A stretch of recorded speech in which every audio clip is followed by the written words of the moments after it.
Hi, my name is Nicola Jennings. I'm Director of Collage Foundation. Welcome to Collage Foundation Lates, talks with interesting people about new art exhibitions, publications and events in the UK and around the world. Today I'm delighted to welcome Volker Hermes. Volker is a painter from Düsseldorf who trained in the city's art academy. He's been painting for over 20 years. During that time, his work has been exhibited in many galleries around the world.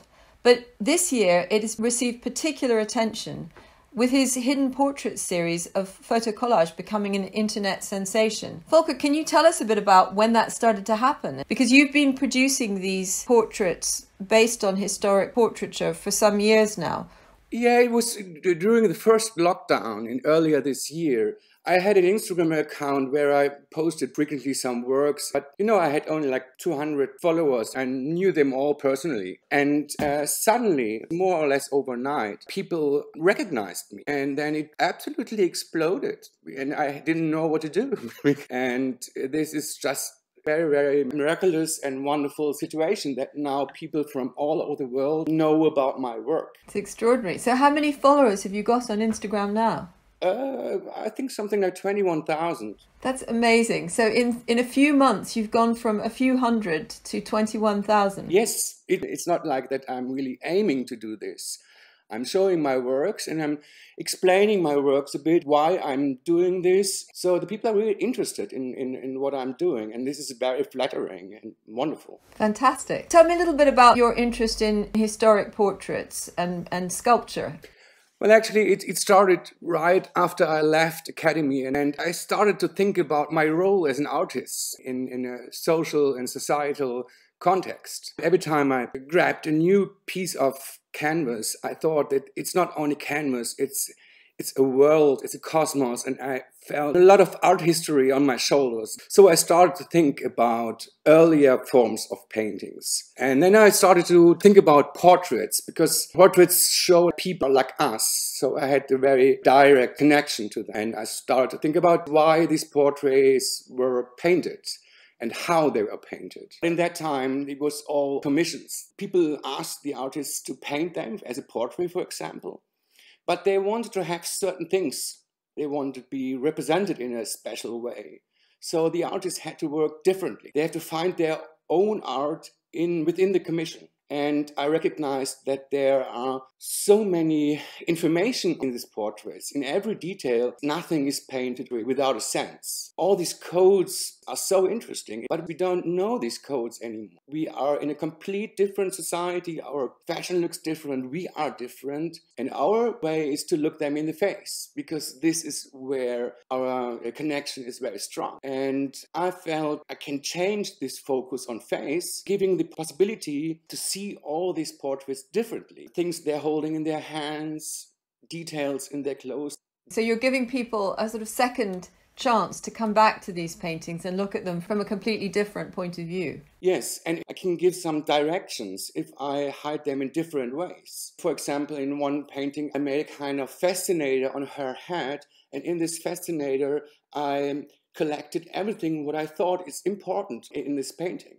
Her pearls, her flowers. So it's my way to giving some kind of path to see differently. That's such a lovely idea, because we do spend quite a lot of time talking about how important people's costume, their jewelry, their accoutrements, maybe even their pet dogs are.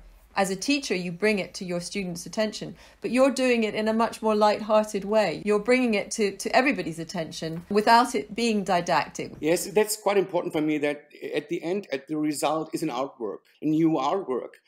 That's why I don't add anything to the painting which is not already belonging to the painting. I just transform parts of it, because this is my deep respect as a painter for the work of other painters. I'm not adding like contemporary items to that work.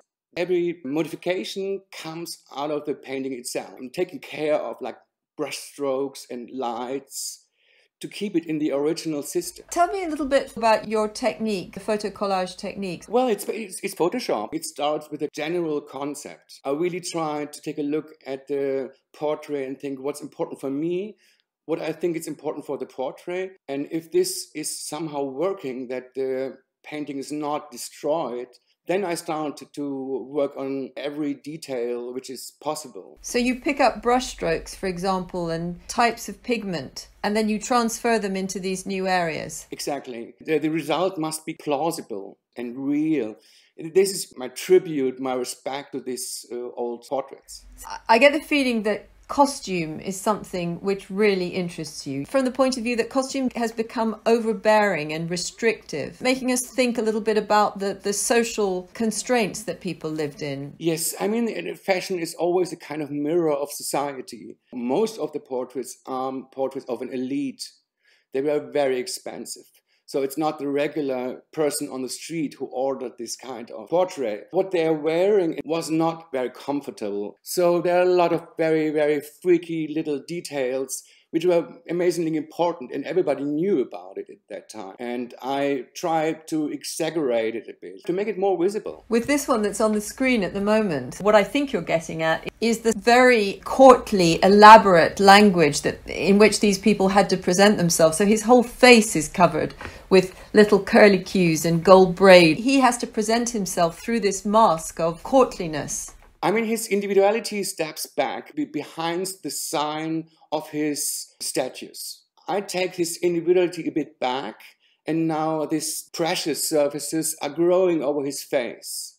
So we get, as a viewer now, that they were not only like decoration, that they were totally important for this portrait. I've just been reading a book about Henry VIII and Thomas Cromwell, the Hilary Mantel series, and she spends a lot of time talking about how they decide what they're going to wear in portraits and how they might present themselves in portraits. So, because, you know, we are now seeing portraits more or less in museums. That's not their original background. But sometimes I feel that you take it a little bit further and you're sort of referencing bondage, S&M imagery. I mean, quite perverse. In the Hidden Portrait series, I tried to implement contemporary discussions about what to wear or how to wear. The situation and power of man, of what women have to wear, are women's only decoration. And one of the point is that you bound people into their dresses. It's really like a kind of brutal act. And this is what we call today bondage. So it's a kind of metaphor, a contemporary metaphor. And also, I sense that you're talking about the subjugation of women. Here we see the rough almost suffocating them. Yes, they're drowning in their fashion. The whole individuality is drowning inside their fame and their wealth. I love this one too, the hair that just takes over. It's not only the costume, it's also like the hairstyle that were or still is a kind of sign for where you are in society. You know, only a few people were able to deal with their hair like this. You know, this must be a very rich person.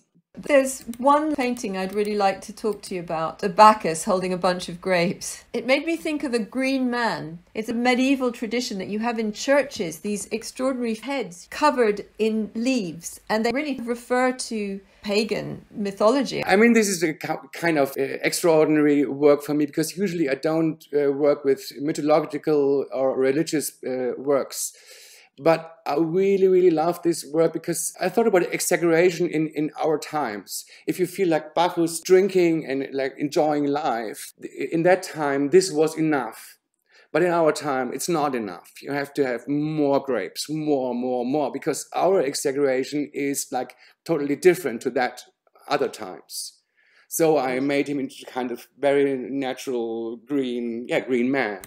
You did a whole campaign for Christie's, didn't you? Of which this one I think was just spectacular, the portrait of Doña Isabel de Requesens. Yeah, I really loved that work. Christie's asked me whether I want to work with some of the works that they were showing at their Classic Week in October. And I was absolutely excited because there were some works not in museums, they were in private collections. In this case, she is wearing this fur, but it's not very present in this original work. And I thought it's really precious. I have to make it longer, going through the whole painting. And I decorated this mink with a lot of jewelry I took from other parts. She's playing with this fur like en passant, you know, it's my everyday clothes, but it's not. So I really tried to focus on this part of her clothes. And you also did a wonderful sculpture. Yeah, this is such an amazing and intimate and very, very emotional sculpture. This is technically absolutely challenging because it's a three-dimensional work and I'm editing photos. So if you want to have at the end a sculpture which is still alive as a sculpture, it's technically very, very challenging. This is Flora. She has this hair piece, and I really want to bring it back down to her face. I want to have a more concentration on these floral things, but in a contemporary way of mask. I thought about Alexander McQueen. How would he create a mask out of flowers, marble flowers? And I think it worked out quite well that she has still this inner view, but it gets completely different twists. This one, what I thought about first was the Muslim burqa. It has to appear. If you're a hiding person with fabrics, you have to think about it. If a woman is sitting in this chair like this, very concentrated, you can see her hands and the rest is like fabric. That it's a completely different thing whether you're hiding her nose with a fabric or not. You change it into something more mysterious. You don't know what's going on there because there's a lot of fabric in this work. I was interested also in her view because she's very like confronting. And I really like that, this changing of view in female portraits. Actually, you're giving her more agency because instead of it being about us looking at her, as you say, it's about her looking at us from behind. It's her decision. In a lot of works, I try to give back a bit power, or not like they are just made to sit there and wear splendid clothes. As I understand it, some Muslim women actually say that they feel very liberated by the fact that they are choosing what you see, what we see about them.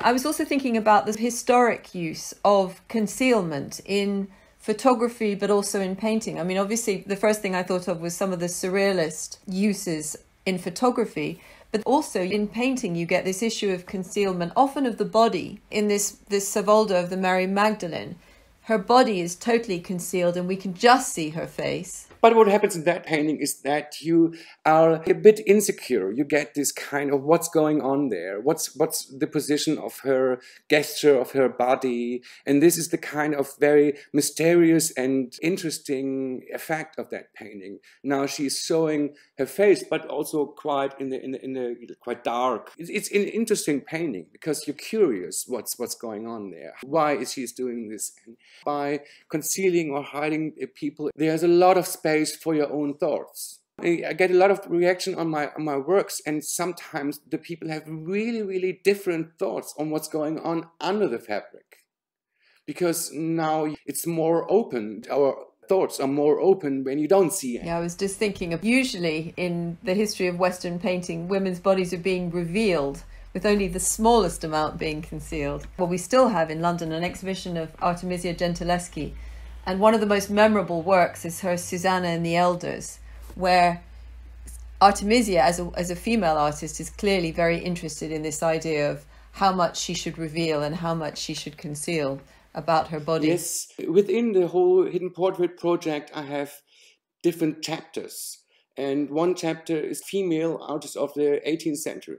A group of works by Vigée Lebrun or Angelika Kaufmann, and how being a kind of art star, they were stars, how they are painting. And how can I deal with this different situation of a female artist in that time? There's one last painting that I would love to talk to you about, which is Dura's self-portrait. You've told me in previous conversations that you love this painting.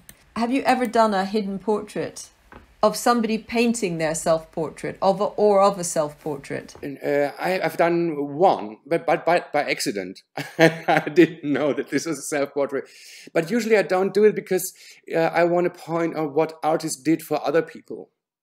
So it's like about representation, about painting other people. And a self-portrait is something different. It's a kind of inner view of the artists. Dura is one of the center works for me as an artist. But I never want to know a lot of facts about this work. I was never researching this work, because my whole story with this work is a very, very intimate and personal thing. I don't want to know about this fur, about his hair. I don't care. It's like me and this work. And every time I'm in Munich, I go and visit him. Sometimes I go to Alte Pinakothek only to see this work and say hello, especially in times of doubts or when being an artist is not very easy. And then you go there and you're standing in front of this quite small painting, and then you get this push of power, of self-confidence, of like, I'm a world, art making is kind of world creating. And you feel, okay, I'm better now. It's really like a source of power for me as an artist. You know, it's important for me as a person, as a human being. Well, I think that's a lovely place to end, Volker. Thank you so much for a really stimulating discussion. I've learned so much. You've made me think about these portraits in a very different way. Thank you very much for inviting me.